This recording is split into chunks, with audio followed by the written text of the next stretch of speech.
You, John Fitzgerald Kennedy, do solemnly swear. I, John Fitzgerald Kennedy, do solemnly swear. That you will faithfully execute the office of President of the United States. That I will faithfully execute the office of President of the United States. And will, to the best of your ability.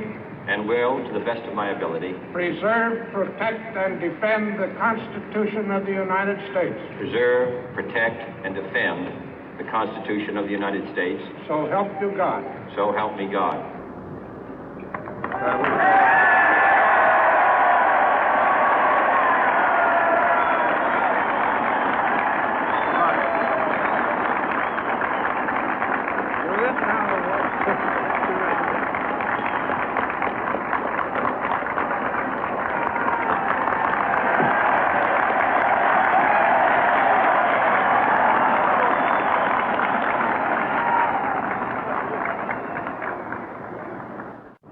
Vice President Johnson, Mr. Speaker, Mr. Chief Justice, President Eisenhower, Vice President Nixon, President Truman, Reverend clergy, fellow citizens. We observe today not a victory of party, but a celebration of freedom, symbolizing an end as well as a beginning, signifying renewal as well as change.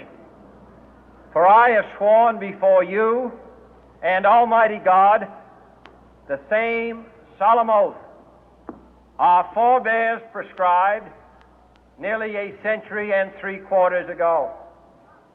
The world is very different now, for man holds in his mortal hands the power to abolish all forms of human poverty and all forms of human life. And yet the same revolutionary beliefs for which our forebears fought are still at issue around the globe. The belief that the rights of man come not from the generosity of the state, but from the hand of God.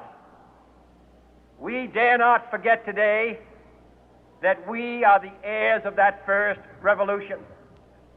Let the word go forth from this time and place to friend and foe alike that the torch has been passed to a new generation of Americans born in this century, tempered by war, disciplined by a hard and bitter peace, proud of our ancient heritage, and unwilling to witness or permit the slow undoing of those human rights to which this nation has always been committed and to which we are committed today at home and around the world.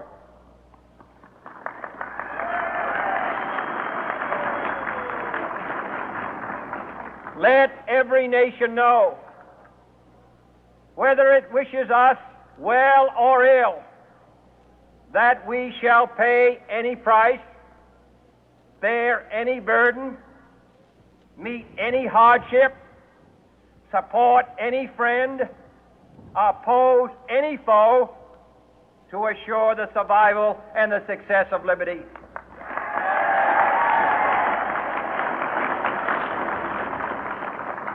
This much we pledge and more.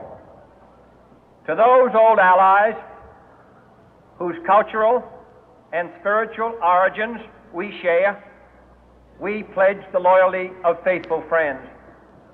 United, there is little we cannot do in a host of cooperative ventures.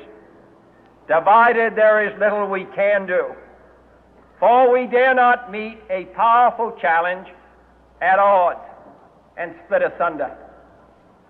To those new states whom we welcome to the ranks of the free, we pledge our word that one form of colonial control shall not have passed away, merely to be replaced by a far more iron tyranny.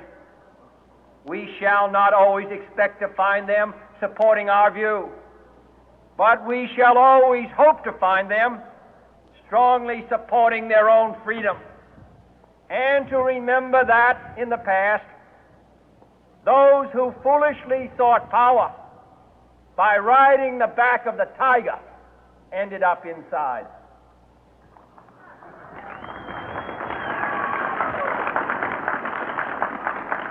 To those people in the huts and villages of half the globe struggling to break the bonds of mass misery, we pledge our best efforts to help them help themselves for whatever period is required, not because the communists may be doing it, not because we seek their votes, but because it is right.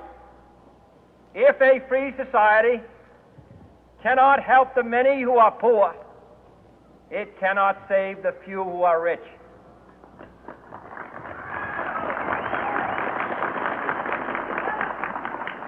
To our sister republics south of our border, we offer a special pledge to convert our good words into good deeds, in a new alliance for progress, to assist free men and free governments in casting off the chains of poverty. But this peaceful revolution of hope cannot become the prey of hostile powers. Let all our neighbors know that we shall join with them to oppose aggression or subversion anywhere in the Americas. And let every other power know that this hemisphere intends to remain the master of its own house.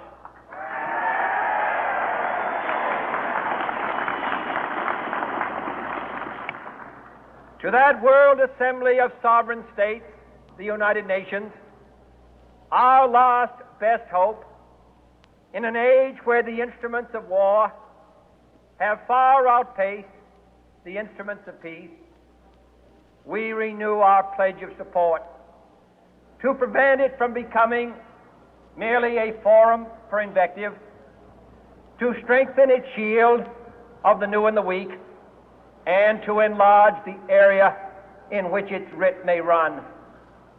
Finally, to those nations who would make themselves our adversary, we offer not a pledge, but a request that both sides begin anew the quest for peace.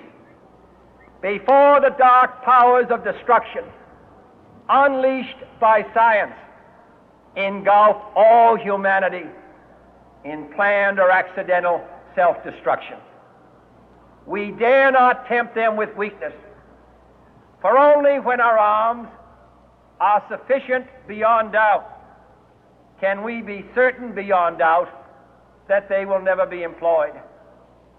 But neither can two great and powerful groups of nations take comfort from our present course, both sides overburdened by the cost of modern weapons, both rightly alarmed by the steady spread of the deadly atom, yet both racing to alter that uncertain balance of terror that stays the hand of mankind's final war.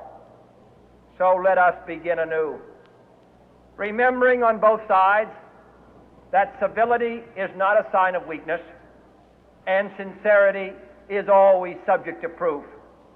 Let us never negotiate out of fear, but let us never fear to negotiate.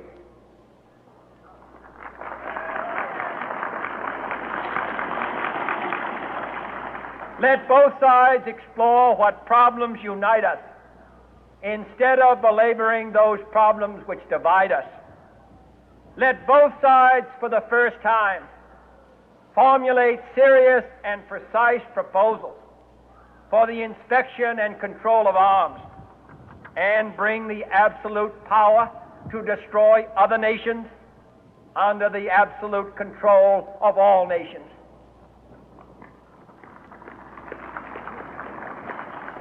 Let both sides seek to invoke the wonders of science instead of its terrors. Together, let us explore the stars, conquer the deserts, eradicate disease, tap the ocean depth, and encourage the arts and commerce. Let both sides unite to heed in all corners of the earth the command of Isaiah to undo the heavy burden and let the oppressed go free. And if a beachhead of cooperation may push back the jungle of suspicion, let both sides join in creating a new endeavor, not a new balance of power, but a new world of law, where the strong are just and the weak secure and the peace preserved. All this will not be finished in the first 100 days, nor will it be finished in the first 1,000 days, nor in the life of this administration, nor even perhaps in our lifetime on this planet. But let us begin.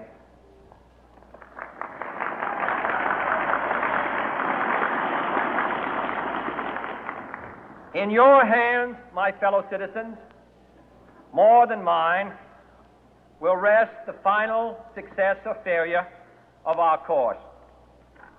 Since this country was founded, each generation of Americans has been summoned to give testimony to its national loyalty. The graves of young Americans who answered the call to service surround the globe. Now the trumpet summons us again, not as a call to bear arms, though arms we need, not as a call to battle, though in battle we are, but a call to bear the burden of a long twilight struggle, year in and year out, rejoicing in hope, patient in tribulation, a struggle against the common enemies of man, tyranny, poverty, disease, and war itself. Can we forge against these enemies a grand and global alliance, north and south, east and west, that can assure a more fruitful life for all mankind? Will you join in that historic effort?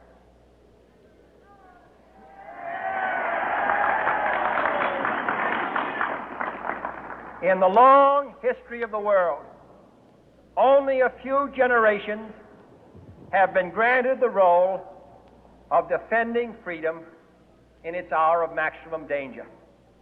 I do not shrink from this responsibility. I welcome it.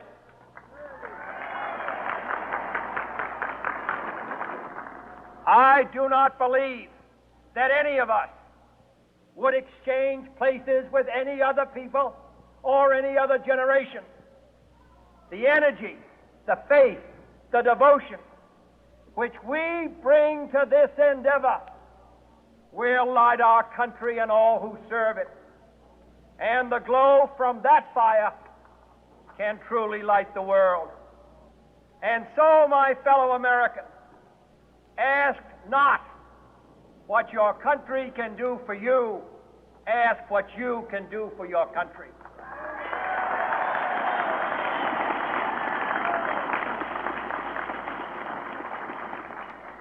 My fellow citizens of the world, ask not what America will do for you, but what together we can do for the freedom of man.